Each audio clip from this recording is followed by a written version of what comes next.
नमस्ते। आज कबीर की साखियों का हम शिल्प सौंदर्य को देखेंगे। और जैसे कि कबीर की जो साखी है, साखी का जो अर्थ होता है प्रत्यक्ष ज्ञान का होना। प्रत्यक्ष ज्ञान एक गुरु अपने शिष्य को प्रदान करता है। तो ये जो इसका शिल्प सौंदर्य है उसे आज हम यहाँ पर देखेंगे। तो जो पहली साखी है, ऐसी वाणी बोलिए मन का आपा खोई, अपना तन शीतल करई औरन को सुख होई। तो देखिए इसका शिल्प सौंदर्य। इसमें कबीरदास जी कहते हैं कि मेरा का भाव ही आपा है, अहंकार है। इसका खोना या फिर समाप्त होना तभी संभव है जब प्रेम, करुणा, स्नेह की बोली जब फूटती, जब अंदर हृदय में प्रेम और करुणा जागती है। और सदुक्कड़ी भाषा का यहाँ प्रयोग हुआ है, साधुओं की भाषा है। वाणी बोलिए, ये बा वर्ण की आवृत्ति होने से अनुप्रास अलंकार है। भाषा सरल व सटीक है और भाषा में भावों के अनुकूल है। दोहा छंद है। उपदेशात्मक शैली का प्रयोग किया गया है। आत्मा परमात्मा का, आत्मा मतलब परमात्मा का ही अंश है, ये अभिन्न अंग है। जीवात्मा, जीव रूपी जो आत्मा है स्वयं को परमात्मा से अलग मान करके वह आवागमन के चक्र में फंसी रहती है। तो हमें इसमें अपनी जो जीव आत्मा है उसे स्वयं को परमात्मा से अलग नहीं मानना चाहिए। घटे घट में पुनरुक्ति प्रकाश अलंकार है। जब इन्हें एक शब्द दो बार आता है तो वहाँ पर पुनरुक्ति प्रकाश अलंकार होता है। कस्तूरी कुंडली बसई और दुनिया देखे में अनुप्रास अलंकार है। यहाँ भी कावर्ण की आवृत्ति हुई है और यहाँ दावर्ण की आवृत्ति हुई है। तो इस कारण यहाँ पर अनुप्रास अलंकार है। सदुक्कड़ी भाषा का यहाँ साधुओं की जो भाषा है उसका प्रयोग किया गया है।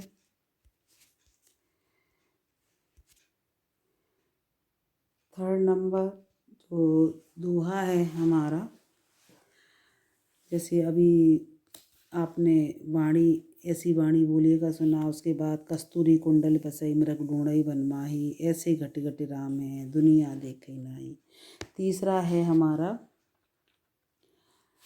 जब मैं था तब हरि नहीं, अब हरि है मैं नाही, सब अंधियारा मिट गया जब दीपक देखा माही। तो यहाँ संत संप्रदाय में ईश्वर को पाने के लिए अहंकार को त्याग करने के लिए कहा गया है कि जब आपका अहंकार दूर होगा तभी आपको ईश्वर की प्राप्ति हो सकती है। कबीर की साखियों में अवधी जो भाषा है, अवधी, राजस्थानी, भोजपुरी और पंजाबी भाषाओं के शब्दों का यहाँ प्रयोग हुआ है। पंचमेल खिचड़ी भी इसे कहा जाता है। हरि है और दीपक देखा में अनुप्रास अलंकार है। दीपक ज्ञान का और अंधियारा अज्ञान का प्रतीक है। जहाँ अंधकार होता है वहाँ अज्ञान है। और कबीर की साखियों में नीतिपरक बातों का संदेश मिलता है।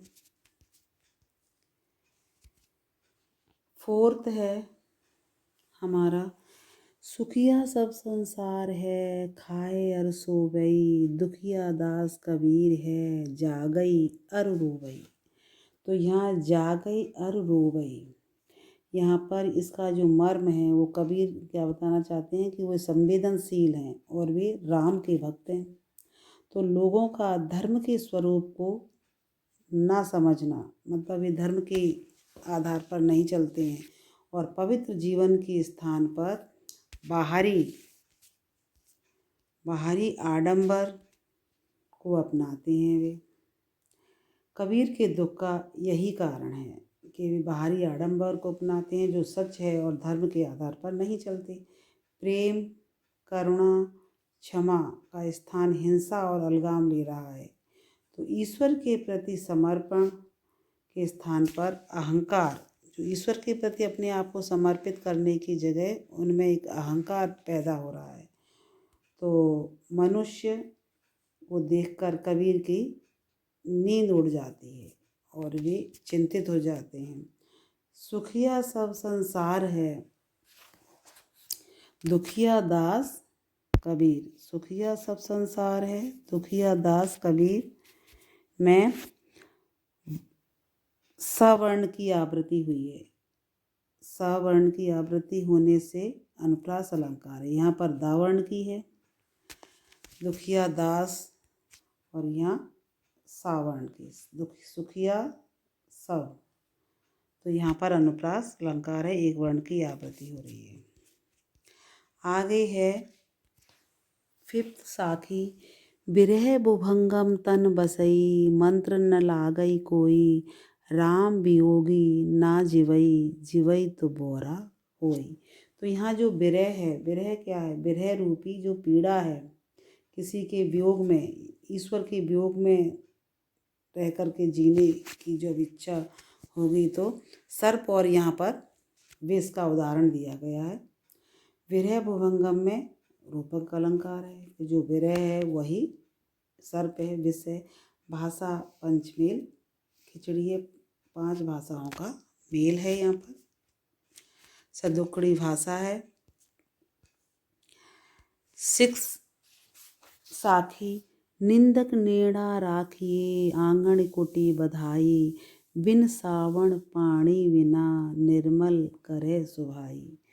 अब यहाँ अपने दोषों को सुनकर दुखी होने की अपेक्षा, जब कोई आप में कोई दोष निकालता है तो उसे सुनकर के हमें दुखी होने की आवश्यकता नहीं है, अपितु हमें दूर करने का, जो हमारे अंदर दोष हैं उन्हें दूर करने का प्रयास करना चाहिए। सच्चा हितैषी कौन होता है? जो हमारे अंदर के दोषों को दूर करने में सहायक होता है। निंदक नेड़ा में अनुप्रास अलंकार है। यहाँ पर नावर्ण की आवृत्ति हुई है और भाषा बहुत अधिक सरल है। 7 जो साखी है। पोथी पढ़े पढ़े जग मुआ, पंडित भया न कोई, एकई असिर पीव का, पढ़े सुपंडित होई।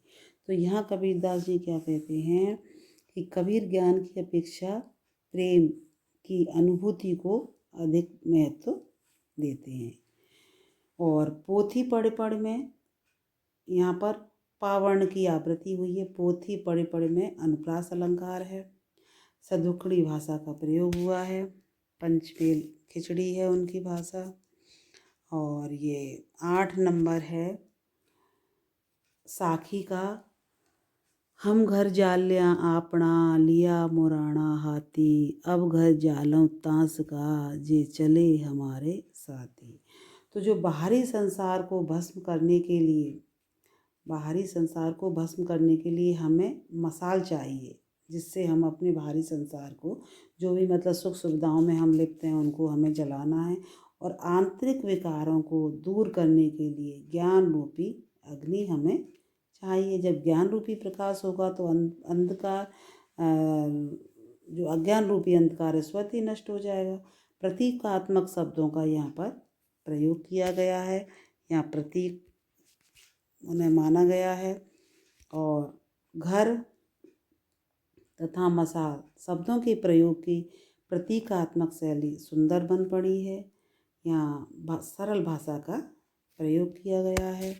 और ये कबीर की साखियों का शिल्प सौंदर्य है, जो कि कुछ बच्चों का कहना था कि मैम आपने कबीर की साखियों का शिल्प सौंदर्य नहीं भेजा है, तो आप उसे हमारे लिए एक वीडियो बनाइए। तो उसके लिए मैंने इस वीडियो को बनाया है। आगे और भी आपकी अगर कोई भी डिमांड है तो आप कमेंट में लिख सकते हैं। और इसके बाद हम आने वाली वीडियो जो होगी पुनरुक्ति प्रकाश अलंकार और वक्रोक्ति अलंकार की। धन्यवाद।